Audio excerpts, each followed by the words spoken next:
सुंदरस रेसिपीमध्ये आपल्या सर्वांचे खूप खूप स्वागत। मी आज आपल्याला यूपीचा ट्रेडिशनल पदार्थ दाखवणार आहे, तांदळाच्या पिठाचे फरे। या फऱ्यांना काही ठिकाणी पिठासुद्धा म्हणतात। माझी रेसिपी तुम्ही पहिल्यांदाच पाहत असाल तर माझ्या चॅनलला लाईक, शेअर, सबस्क्राईब करा, सोबतच बेलचे आयकॉनही प्रेस करा। रेसिपी बघून झाल्यानंतर माझी रेसिपी तुम्हाला कशी वाटली ते कमेंट्समध्ये कळवायला मला विसरू नका। चला तर मग आता आपण रेसिपीला सुरुवात करूया। तांदळाच्या पिठाचे फरे बनवण्यासाठी मी इथे अर्धी वाटी चण्याची डाळ भिजवून घेतलेली आहे। 6 ते 7 तास मी इथे ही चण्याची डाळ भिजवून घेतलेली आहे। 1 वाटीभरून मी इथे तांदळाचं पीठ घेतलेलं आहे, थोडीशी कोथिंबीर घेतलेली आहे, अर्धा इंच आलं घेतलेलं आहे, 8-10 लसूण पाकळ्या सोलून घेतलेल्या आहेत। त्यासोबतच मी इथे हिरव्या मिरच्या 5 घेतलेल्या आहेत आणि 2 लाल मिरच्या तोडून घेतलेल्या आहेत। आता पहिल्यांदा आपण पीठ मळून घेऊयात फरे बनवण्यासाठी। तर पीठ मळण्यासाठी मी इथे गरम पाणी करून घेणार आहे। चला तर मग आता आपण पहिल्यांदा तांदळाचं पीठ मळून घेऊयात।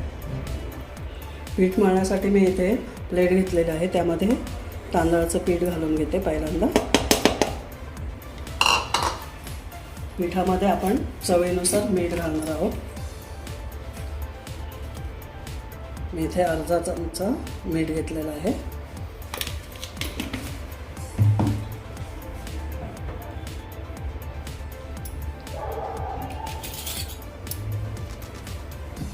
हे आपण पहिल्यांदा असं मिक्स करून घेऊया मीठ पूर्ण पिठामध्ये।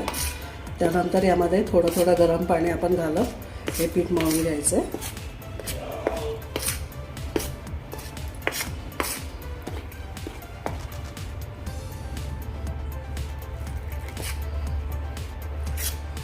पाणी एकदम कडकडीत असं गरम केलेलं आहे, त्यामुळे हात घालायचं नाही लगेच पिठामध्ये। थोडंसं हे मिक्स करून घ्यायचं असं चमच्याने।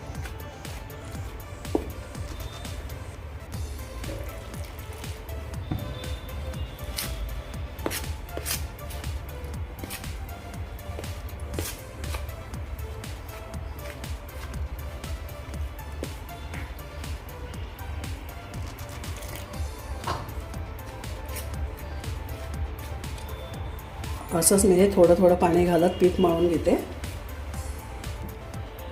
इथे माझं तांदळाचं पीठ मळून झालं आहे। आता मी हे सेट व्हायला ठेवते, रेस्टसाठी ठेवते 10-15 मिनटं। तोपर्यंत आपण ह्याचं फिलिंग वाटून घेऊया। आता मी हे चण्याची डाळ, आलं, लसूण, मिरच्या हे मी असं जाडसर असं मिक्सरमध्ये वाटून घेणार आहे। मी वाटून झाल्यानंतर त्यामध्ये कोथिंबीर आणि थोडंसं मीठ चवीनुसार घालून आपण हे फिलिंग तयार करणार आहोत। माझं इथे वाटून झालेलं आहे चण्याची डाळ। आता यामध्ये वाटतानाच मी मीठ घातलं होतं चवीनुसार। आता यामध्ये मी थोडेसे मसाले घालून घेते। मी इथे पाव चमचाभर लाल तिखट घालते, 1 टीस्पून हळद, पाव चमचाभर मी इथे गरम मसाला घालते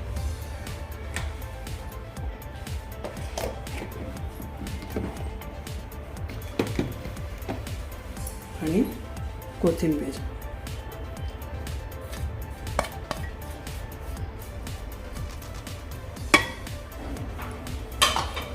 आता हे व्यवस्थित मिक्स करून घेऊयात।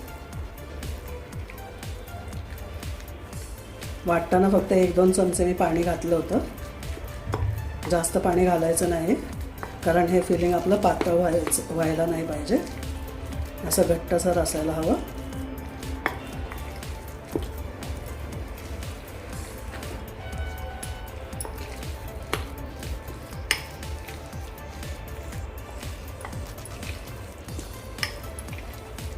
इथे आपलं हे फिलिंग व्यवस्थित मिक्स करून झालं आहे। आता आपण याचे फरे बनवायला घेऊयात। त्याआधी आपण स्टीमरमध्ये पाणी गरम करायला ठेवूया। स्टीमरमध्ये मी 1.5 ग्लास पाणी गरम करायला ठेवलेलं आहे। आता आपण फरे बनवायला घेऊयात। स्टीमरमधल्या या प्लेटला मी तेल थोडंसं लावून घेतलेलं आहे। यावर मी आपले फरे ठेवणार आहे स्टीम करण्यासाठी। त्यासोबतच मी अशी चाळणसुद्धा घेतलेलं आहे, चाळणीला सुद्धा मी थोडंसं तेल लावून घेतलेलं आहे।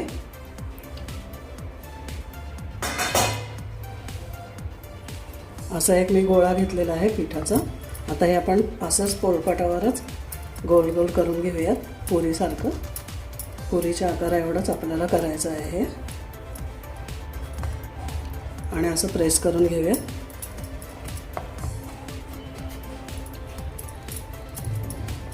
जर असं चिकटत असेल तर याला थोडंसं तांदळाचं पीठ लावायचं आहे खालून. तुम्ही हे लाटूनही घेऊ शकता.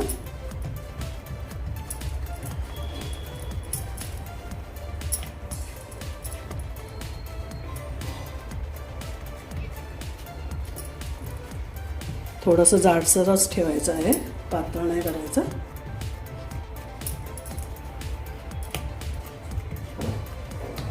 असं मध्ये मध्ये उचलत प्रेस करायचं आहे, त्यामुळे चिकटणार नाही खाली. आणि जर थोडंसं चिकटायला लागलं, जर तुम्हाला असं वाटलं चिकटते, तर थोडंसं तुम्ही तांदळाचं पीठ यावर खाली घालू शकता. हे पहा. आता यामध्ये मी फिलिंग घालणार आहे.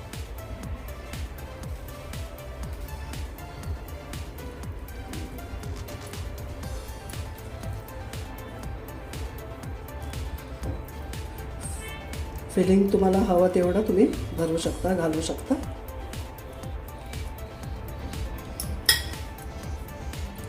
आणि हे असं फोल्ड करायचं.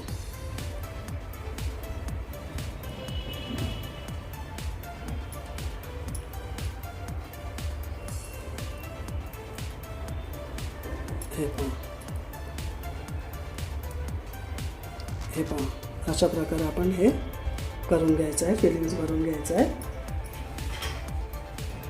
आणि या प्लेटवर ठेवून द्यायचं आहे. या प्लेटला मी आधीच तेल लावून ठेवलं होतं. आणखी एक दाखवते तुम्हाला.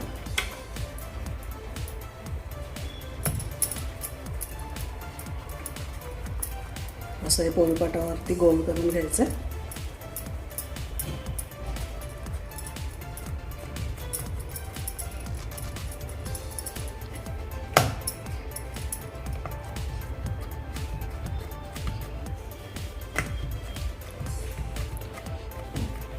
तुम्ही लहान मोठं कसंही करू शकता, फक्त जाड ठेवायची ही पोळी म्हणजे पुरी.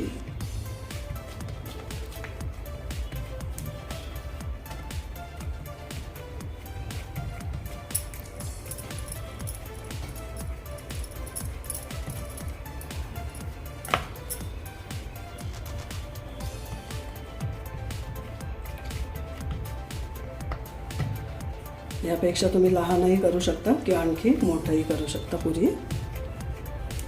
फक्त हे असं उचलून उचलून प्रेस करायचं, दाबायचं आहे, नाहीतर खाली पोळपाटाला चिकटेल.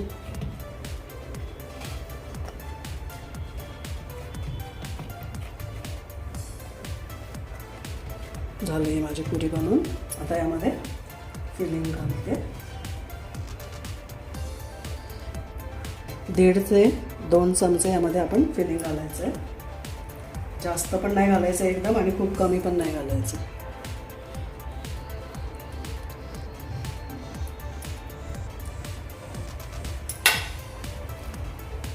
आणि हे असं फोल्ड करायचं असं, आणि हे थोडंसं असं प्रेस करून घ्यायचं. हे पण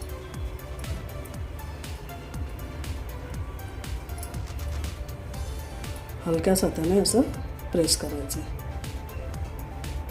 हे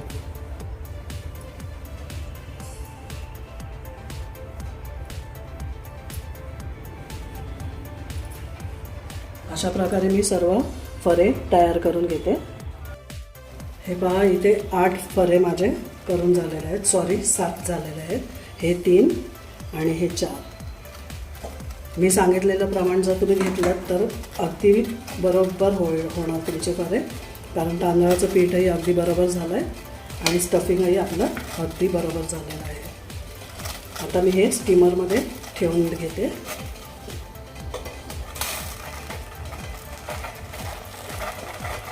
आता यावर झाकण ठेवून आपण 10 ते 12 मिनटं हे स्टीम करून घेऊयात. मध्ये एखाद वेळेस तुम्ही चेक करून घेऊ शकता.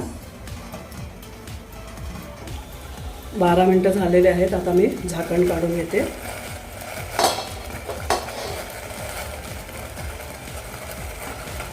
हे पहा, आपल्या हाताला बोटाला पीठ चिकटत नाही, याचा अर्थ आपले फरे झालेले आहेत. आता मी हे काढून घेते आणि दुसरे फरे स्टीम व्हायला ठेवते. पहिली बॅच आपली झालेली आहे फ्राय स्टीम करून. आता ही दुसरी बॅच ठेवते मी स्टीम करण्यासाठी. पुन्हा आपण हे 10 ते 15 मिनटं स्टीम घेऊयात. चला तर मग आपण स्टीम करून घेऊयात. हे अशा प्रकारे मी पीसेस करून घेतले आहेत. आता आपण हे फोडणी देऊयात याला. चला तर मग आता फोडणीची तयारी करूया. फोडणीसाठी मी इथे कढई ठेवलेली आहे. कढईमध्ये मी 1 चमचा भरून तेल घालून घेते.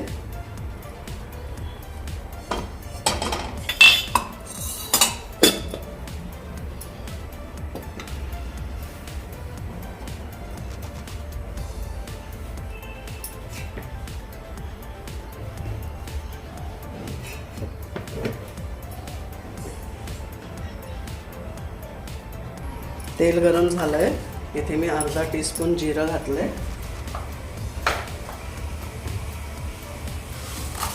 अर्धा टीस्पून राई घालते.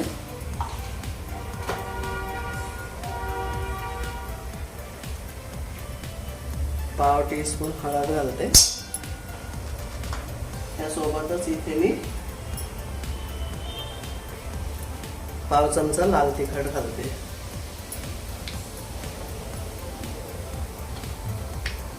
पाव चमचाभर गरम मसाला आणि पाव चमचाभर धणे पावडर.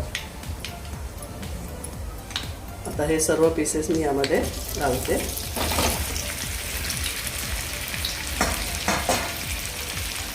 आपण इडलीला जशी फोडणी देतो ना तशीच ही फोडणी घालते. आणि थोडंसं यावर मीठ घालते.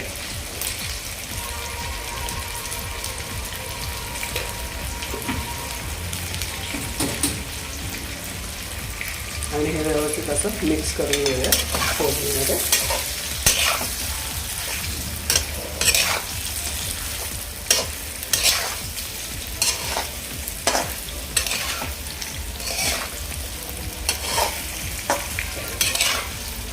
तुम्हाला जर ते फरे चटणीसोबत खायचे असतील तर तुम्ही चटणीसोबतही खाऊ शकता. चटणीसोबतही खूप सुंदर लागतात, चविष्ट लागतात. किंवा असे फ्राय करूनही तुम्ही खाऊ शकता. कशाही प्रकारे तुम्ही खाल्लेत तरीही मस्तच लागतात. आता गॅसची फ्लेम मी जरा वाढवते, हाय करते.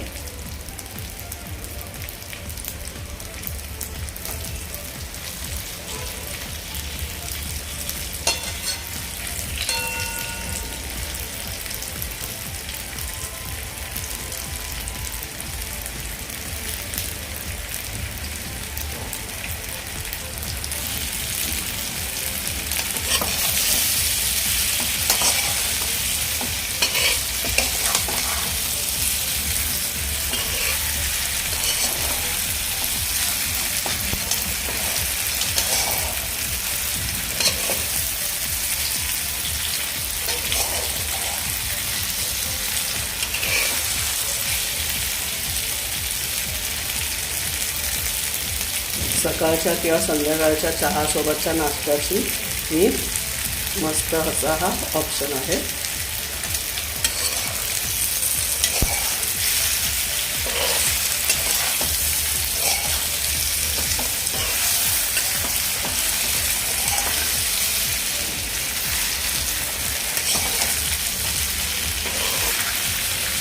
इथे आपलं हे फरे व्यवस्थित फ्राय करून झाले आहेत.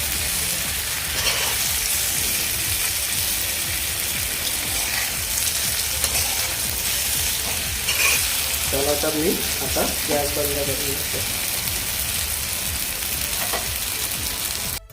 इथे आपले तांदळाच्या पिठाचे फरे खाण्यासाठी तयार आहेत. हे फरे तुम्ही कोथिंबीर आणि हिरव्या मिरचीच्या चटणीसोबत किंवा टोमॅटोच्या चटणीसोबतसुद्धा खाऊ शकता. त्याचबरोबर तुम्ही हे असे पीस कट करून जसं आपण फोडणीची इडली करतो त्याप्रमाणे ह्याला फोडणी देऊनसुद्धा तुम्ही खाऊ शकता. हे अत्यंत सुंदर लागतात खायला. माझी रेसिपी तुम्हाला कशी वाटली ते कमेंट्सद्वारे मला कळवायला विसरू नका.